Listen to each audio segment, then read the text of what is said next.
បងប្អូនយើងទុកជន់ទុកនារីដ៏ស្រស់ស្អាតម្នាក់ត្រូវបានរថយន្តបុកហើយដាច់ស្លាកលេខបន្ទាប់ពីបុកហើយជនរងគ្រោះដឹកទៅតាមមន្ទីរពេទ្យឯរថយន្តបង្កត្រូវបានសមត្ថកិច្ចនិងប្រជាពលរដ្ឋហ្នឹងខាត់បានទាំងរថយន្តទាំងម្ចាស់បង្កហ្នឹងយកទៅប៉ោះចំណែកម៉ូតូជនរងគ្រោះគឺទុកឲ្យបងសន្តិសុខមើលឥឡូវនេះជនស្លៀកអាកាសគឺបានលើកម៉ូតូជនរងគ្រោះដែលត្រូវបានម្ចាស់ម៉ូតូរងរបួសបញ្ជូនទៅមន្ទីរពេទ្យដោយសារគ្រោះថ្នាក់ចរាចរណ៍ហ្នឹងឥឡូវត្រូវម៉ូតូទៅបានជនស្លៀកអាកាសគឺលើកម៉ូតូយកទៅបាត់ទៀតបងប្អូនយើងបាទឥឡូវយើងក៏ដឹងថាខាងណាទទួលខុសត្រូវទេព្រោះដោយសារពេលតែកាត់ហើយហ្នឹងសមត្ថកិច្ចក៏គាត់បានដឹងឮក៏បានចុះមកដល់ទីតាំងឡើងដែរហើយអ្វីដែលគាត់ចុះមកដល់ទីតាំងឡើងនេះគាត់យកម៉ូតូពីនេះបាទនេះបុកហ្នឹងខ្សៀតហ្នឹងគាត់យកម៉ូតូពីហ្នឹងលើកទៅដាក់ទៅខាងនោះហើយក៏បានផ្ញើបងសន្តិសុខថាជួយមើលផងតែដោយសាររាប់ម៉ោងពេកបងសន្តិសុខគាត់ឲ្យទៅមើលខាគីរបស់គាត់ដែរហ្នឹងគឺគាត់អត់បានមើលគ្រប់ចុងជ្រោយទេគាត់លេចមុខសង្ស័យចំនួន3នាក់បានមកលើកម៉ូតូគ្នាយកដាក់លើម៉ូតូរួចមូគីយ៉ាជិះទៅបាត់ឥឡូវនេះសមាជិកលោកកំពុងតែ Vivo ពាក់ព័ន្ធនឹងករណីចរាចរណ៍អត់មានទុកម្នាក់អីសម្រាប់ថែរក្សាម៉ូតូជនរងគ្រោះទេគឺទុកផ្ញើនៅសន្តិសុខឥឡូវបាត់ហើយឥឡូវដឹងណាអ្នកសងឯងបងប្អូនយើងម៉ូតូជនរងគ្រោះយ៉ាងម៉េចលពូម៉ូតូផ្ញើសន្តិសុខឥឡូវបាត់ហើយលពូបាទសន្តិសុខខាងគេមិនបងប្អូនមកយកទេចុះម្ចាស់ឡានមកកលពូនៅប៉ុស្តិ៍គាត់បានតែម្ចាស់ឡានអីពូនៅប៉ុស្តិ៍ទលេផ្សារអូចឹងគាត់បានលពូបាទគាត់ប្រាប់គ្នាគាត់មិនដែរគាត់ថាផ្ញើឲ្យសន្តិសុខមើលហើយគាត់តែចង់តម្លាក់ហូមមកលើខ្ញុំដែរមិនដឹងទេតែគាត់ថាគាត់ចង់តម្លាក់ទុកលើខ្ញុំក៏ខ្ញុំមិនដឹងដែរតែគាត់ថាខ្ញុំអត់ដឹងដែរទេព្រោះខ្ញុំអង្គុយខាងគោដៅខ្ញុំដែរទេគេឲ្យមកយកម៉ូតូមុនបាទឥឡូវឃើញម៉ូតូអត់ចុះអត់បានឃើញបងបាត់ម៉ូតូបាទអញ្ចឹងដំបូងឡើងគឺគេឲ្យមកយកម៉ូតូមុនបាទអូឥឡូវបាត់ម៉ូតូហើយបានអីលើកអត់ប្រើចុះដល់ពេលឡានខ្ញុំអាហ្នឹងអត់បានដឹកគិតលុយទេអត់អីគិតលើមេហើយលើមេគិតតិចតួចហ៎បាទខ្ញុំអត់ដឹងដែរមកបាទគាត់ចាឡានធំឡានស្ទូចហើយមេគាត់ជួគាត់មកដែរឲ្យមកយកម៉ូតូមុនបាទមកយកម៉ូតូមុន4ជាងឥឡូវមកឃើញថាសបម៉ូតូអត់មានឃើញម៉ូតូអាជនសង្ស័យយកទៅបាត់មុនពេលកាត់ហែហ្នឹងយើងទទួលបានថាឡានហ្នឹងគឺបុកម៉ូតូហើយមកចាស់ម៉ូតូរងរបួសធ្ងន់ហើយឡានជាប់នឹងស្លាកលេខទៀតហើយម៉ូតូទុកចោលរាប់ម៉ោងឥឡូវនេះគឺមានជនឆ្លៀតអាកាសយកម៉ូតូជនរងគ្រោះយកទៅបាត់ទៀតបាទគេថាទុកជាន់ទុកបងម៉ូតូបុកតាំងស្មាបានបងម៉ូតូបុកហាជាទុំម៉ោង2ជាងម៉ោង1ជាង2បងរួមប្រហែលនេះបងម្នាក់ឯងទេខស្រីបងស្រីទៀតបាទអាយុប្រហែលប៉ុន្មានបងតាជា21 22តោះតែបាត់ហ្នឹងបងមកទទួលមិនដឹងថាបងប្អូនគាត់អ្នកមកយកឬក៏ខ្ញុំឃើញវាបោះ3នាក់ជុំម៉ូតូខ្ញុំស្មានថាពីណាគេហើយខ្ញុំអង្គុយខាងនោះតែខ្ញុំដល់ពេលឃើញវាលើកលើម៉ូតូដាក់លើម៉ូតូលើម៉ូតូហ្នឹងដាក់លើទុកលើម៉ូតូបានខ្ញុំស្រែកឲ្យវាឈប់តែវាមិនឈប់ណាវាចេញទៅរកអូអញ្ចឹងជនសង្ស័យចំនួន3នាក់គឺវាមកលើកម៉ូតូបាទ3នាក់មកលើកម៉ូតូយកម៉ូតូជនគ្រោះទៅបាត់ហើយបាទម៉ូតូមកអីដែរបងម៉ូតូជនគ្រោះសង20បាទដួលនៅហ្នឹងមកអត់ទេដួលនៅខាងនោះបាទនៅខាងផ្លូវហ្នឹងអូនេះចិត្តធំផ្លូវហ្នឹងបុកតែបុកពីនោះមកប្រើពីនោះមកដេញទៅដល់ប៉ោះហើយអីមិនបានជាអត់យកម៉ូតូជនគ្រោះទៅទុកបងពលីគាត់ពេលដែលគូនោះហើយជនគ្រោះគេទៅពេទ្យហើយគឺគាត់ខ្ញុំនៅហ្នឹងដែរហើយគាត់ថាជួយផ្ញើមើលផងពេលដែលអស់មនុស្សអញ្ចឹងណាបងអញ្ចឹងខ្ញុំក៏អង្គុយយាមហ្នឹងទៅថាអត់អីទុកហ្នឹងចាំជួយមើលឲ្យក៏បានដែរហើយគាត់លើកមកដាក់នៅនេះដល់ហើយវាមកប្រហែលចិត្ត1ម៉ោងបានពួកវាមកលើកយកបាត់លើកយកទៅបាត់បងបាទចុះម៉ូតូជាប់សោមែនពួកវាជាប់ស្រួលមែនអត់ទេម៉ូតូហ្នឹងវារួញហើយកង់ហ្នឹងវាមានអីជាកើតទេក៏គ្រាន់តែវាញឹងដៃគ្នាវា2នាក់លើកដាក់លើម៉ូតូអូមកដឹកតាមម៉ូតូបាទគ្នាវា3នាក់អញ្ចឹងបាទគ្នាវា3នាក់បាទប្រិយម៉ូតូជនជាទីគោរពមានហេតុការណ៍ដែលគួរឲ្យភ្ញាក់ផ្អើលមួយដោយជនរងគ្រោះជាមនុស្សស្រីវ័យប្រហែល20ជាងត្រូវបានរថយន្តបុកហើយរត់បាត់កប់សាកលេខម៉ូតូបន្ទាប់ព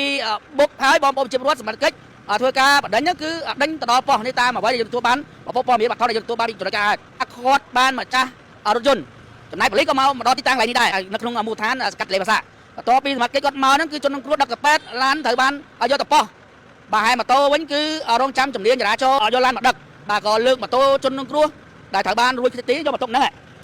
នឹងបានតាមផ្ញើទៅបងប្រុសបាទយាមហ្នឹងថាជួយមើលផងបាទដោយសារអាយុពេកបាទ2ម៉ោងនោះមានជនសង្ស័យចំនួន3នាក់បាទជនឆ្លៀតអាកាសចំនួន3នាក់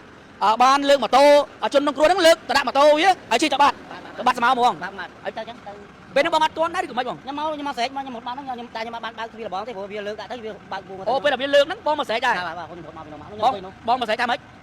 លើកអីដល់វាអត់មានវាងាកមកទៅវាមួទៅបាត់ទៅមូលឿនទៅហ្មងបាទអូអញ្ចឹងមិនមែនបងប្អូនទេបងប្អូនយើងព្រោះដោយសារគ្រោះថ្នាក់ចរាចរណ៍នេះមកចាំម៉ូតូហ្នឹងគឺទៅពេទ្យហើយបាទហើយអត់មានអ្នកមើលបាទសមត្ថកិច្ចមូលដ្ឋានអត់មានដាក់កម្លាំងមើលមួយបាទប្រហែលជាគាត់រវល់ខ្លាំងហ្នឹងមើលទៅបាទឥឡូវគាត់បងប្រុសគាត់សន្តិសុខមែនតែគាត់មានទូនទីមើលការខុសត្រូវឡើងគាត់ដែរហើយអានេះបើទឹកចិត្តគាត់ជួយមើលអាហ្នឹងជាទឹកចិត្តរបស់គាត់តែបើបាត់បោះអាហ្នឹងក៏អត់ទូខុសត្រូវទេព្រោះគាត់មើលគ្រប់គ្រងកន្លែងគាត់ដែរបាទគាត់កន្លែងផ្នែកមកជនឆ្លៀតអាកាសបាទជនសង្ស័យលើម៉ូតូយកទៅបាត់ទៀតបាទនេះជាមួយសុវត្ថិភាពជនរងគ្រោះបាទហើយគឺនេះគឺជាកបាំងនេះបងប្អូននេះកបាំងសង020ឥឡូវសតថាកបាំងម៉ូតូនេះឥឡូវយើងសាកសួរសមាជិកតិចឲ្យច្បាស់ការគួរណាស់ដែលមានសមាជិកម្នាក់បាទប្រចាំការរងចាំសមាជិកចរាចរណ៍ក្រុងលោកមកធ្វើការវាស់វែង bà chân ăn mình ai phải đại đòi bàn thế bố là ra bà ta bảo phục bom này tôi bán ra mà tràn lan lưu than lan cho đập cho tập bò tay trong này mà tôi cho nó cướp ăn mình nằm bà lấy bàn mà tôi không để tục cho ăn tục bà lấy dương xa xua bong mặt kịch tích ở lục phu sông xuân tích lục phu mà tay mà tôi cho nó cướp chẳng mấy là lục phu bao sao săn sóc lấy bán đấy lục phu à mẹ bao nó mà dối săn sóc bao phò ăn bé này cho trong tràn lan mà có lục phu khoát bán trong tràn lan này phu bao lên sao chân khoát bán lục phu ấy bạt ở lấy này bong ôn dương bà cứ lục phu mặt kịch khang lấy bà sai lục bà mà chẹt ha bà tràn lan bằng có năng dân nó cứ tại ban mặt kịch khoát nó poi bà trong này mà tôi cho nó cướp nó cứ bạt đây bà cứ bạt đấy bà cho nó cướp tập pet bà là chừng mơ các đó sẽយ៉ាងម៉េចព្រោះដោយសា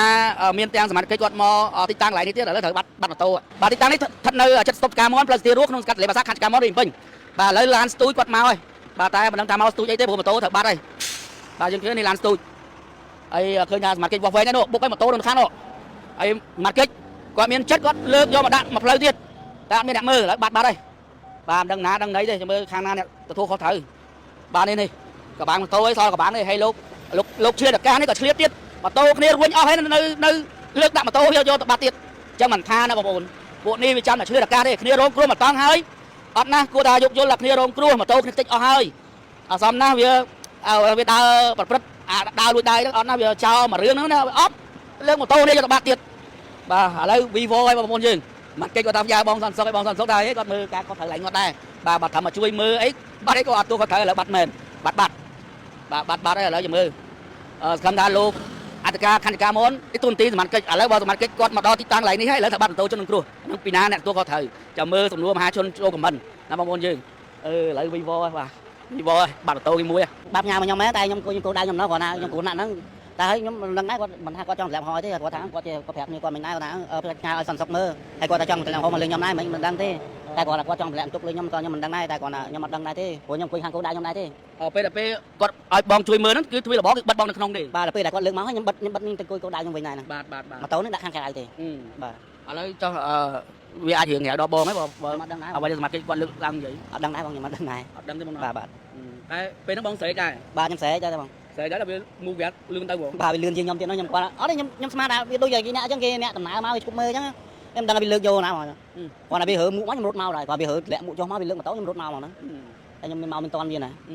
ាហើយវារបងតែមានសោមកមើលចាក់សោនៅចាក់សោបងចៅវាលើកក្បាត់បាទគាត់ថាតែម៉ូតូដាក់ខាងក្រៅហើយម៉ូតូតិចអស់ខ្ញុំមកគាត់ទៅឆាប់មកវិញខ្ញុំទៅបាត់ជើងណាប្រហែលម៉ោងបងគាត់ផ្ញើហ្នឹងហើយបាក់ម៉ោងជាងដែរម៉ោងជាងដែរបាទ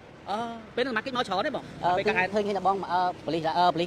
អាយដ្ឋាននោះ2នាក់ហើយប៉ូលីសរាជគាត់មកម្នាក់អញ្ចឹងតែមក3នាក់បា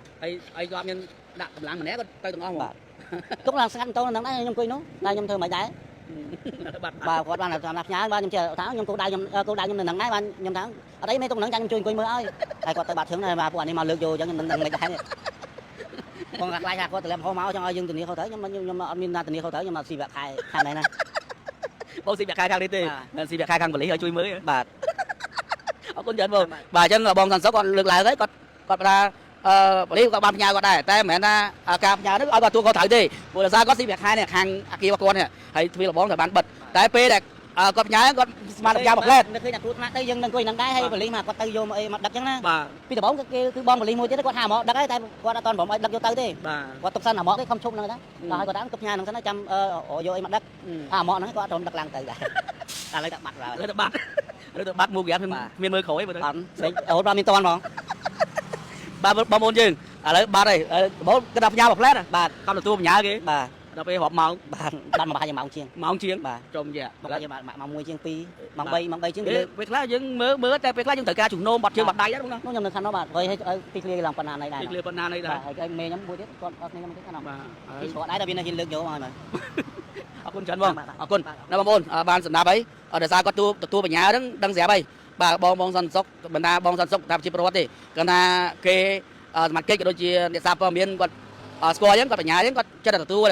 លតែយូរពេកគាត់មានកិច្ចការងាររបស់គាត់ដែរគាត់មើលអាគាររបស់គាត់បាត់ជើងបាត់ដៃដែរឥឡូវនេះគាត់ប្រាប់ថាមិនអាចទម្លាក់កំហុសលើគាត់បានទេព្រោះដោយសារគាត់ស្មានតែផ្ញើមួយផ្លែទៅគាត់ទទួលដល់ពេលទៅបាត់ឡើង1ម៉ោងជាង2ម៉ោងយកឲ្យដឹកដាក់ទៅប៉ុស្តិ៍ហើយអត់ហើយបើសិនជាយូរអញ្ចឹងឲ្យមានកម្លាំងសមាជិកមកមួយទៅព្រោះដោយសារពេលកាត់ហែនហ្នឹងសមាជិកគឺថាមក3នាក់ឥឡូវនេះបាត់ម៉ូតូគេហើយបាទហើយមើលលោកអធិការខណ្ឌការមនលោកនឹងស្លាយបំភ្លឺយ៉ាងម៉េចឬក៏សងសំណងទៅលើម្ចាស់ម៉ូតូដែលជាជនរងគ្រោះ ឬក៏មានបងប្អូនមិត្តភក្តិរបស់គាត់មកយកម៉ូតូហ្នឹងតែអ្វីដែលជាតម្រុយមិនមែនបងប្អូនគាត់យកទេព្រោះដោយសារគាត់បានស្រែកដែរតែជនសង្ស័យទាំង3នាក់នោះគឺមូហ្គីយ៉ាមានមើលក្រោយទេអញ្ចឹងដាក់ការសង្ស័យគឺមានជនសេកម្មមកយកម៉ូតូគាត់ទៅបាត់ហើយហើយបើតាមការបញ្ជាក់ពីសមត្ថកិច្ចមិញហ្នឹងគាត់លើកឡើងថាម៉ូតូត្រូវបានបាត់ហើយតែម្ចាស់ឡាននិងជនបង្កគឺត្រូវបានសមត្ថកិច្ចយកទៅបោះទន្លេបាសាទដើម្បីធ្វើការដោះស្រាយអង្គបុកនារីរងគ្រោះដែលត្រូវបានរងរបួសបានបញ្ជូនទៅមន្ទីរពេទ្យគឺមានស្លាកលេខភ្នំពេញ 2BS 9725បាទគឺជារថយន្តព្រុសពណ៌សបាទរងការខូចខាតនៅផ្នែកខាងមុខយ៉ាងដំណំប្រិមត្តនេះគឺជារថយន្តដែលត្រូវបានសមត្ថកិច្ចបដិញ្ញនឹងវិជារដ្ឋខាត់បានណាបងប្អូនយើងបាទឈាមគឺនៅលើគ្រឿងចង្គៀងហើយក៏ដូចជាឈាមដល់ដបោបាទឡានគឺត្រូវបានខាត់បានហើយស្លាកលេខដាច់ជាប់នឹងម៉ូតូជនរងគ្រោះតែម្ដងប្រិមត្តនេះបាទខ្ទេចអស់ហើយយ៉ាងណាមិញម្ចាស់ឡានត្រូវបានសមត្ថកិច្ច